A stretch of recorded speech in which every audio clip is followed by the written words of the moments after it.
IPhone XR এর orange colour আর হচ্ছে 17 pro ম্যাক্সের অরেঞ্জ কালারের মধ্যে আমি কোনো তফাৎই পাই না, জি অলমোস্ট সেম, অলমোস্ট সেম। তো আইফোন এক্সআর এর একটা ইউনিট একদম সুপার ফ্রেশ কন্ডিশন, দাগ স্ক্র্যাচ মোটেই নেই ফোনটাতে। তো এই ফোনটাও আজকে পিউরাপেল থেকে অফার প্রাইসে থাকবে। এটার অফার প্রাইস থাকবে হচ্ছে অনলি 17,000 টাকা, মাত্র 17,000 টাকায় আইফোন এক্সআর। এটা হচ্ছে 64 GB স্টোরেজের ডিভাইস।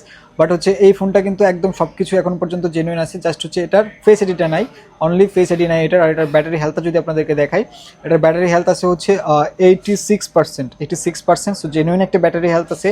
তো ব্যাটারি হেলথ নিয়েও কোনো ধরনের টেনশন নেই ইনশাল্লাহ। তো আপনারা জানেন যে পিউরাপেল কোনো ধরনের ব্যাটারি বুস্টেড ফোন সেল করেনি, আবার করবে না ইনশাল্লাহ ফিউচারে। তো এটা হচ্ছে Japan variant, 64 GB storage, face ID নাই। তো এই অবস্থায় এটার প্রাইস মাত্র 17,000 টাকা। যারা 17,000 টাকায় এই আইফোন এক্সআরটা পারচেস করতে চান, পিউরাপেলের শপ ভিজিট করতে পারেন, অথবা চাইলে আপনারা হচ্ছে সারা বাংলাদেশে ক্যাশ অন ডেলিভারিতে কুরিয়ারও নিতে পারবেন। আর যদি শপ ভিজিট করেন, আমাদের শপের address Dhaka Jamuna future park, level 4, block B, shop number হচ্ছে 4B012B2। আসসালামু আলাইকুম।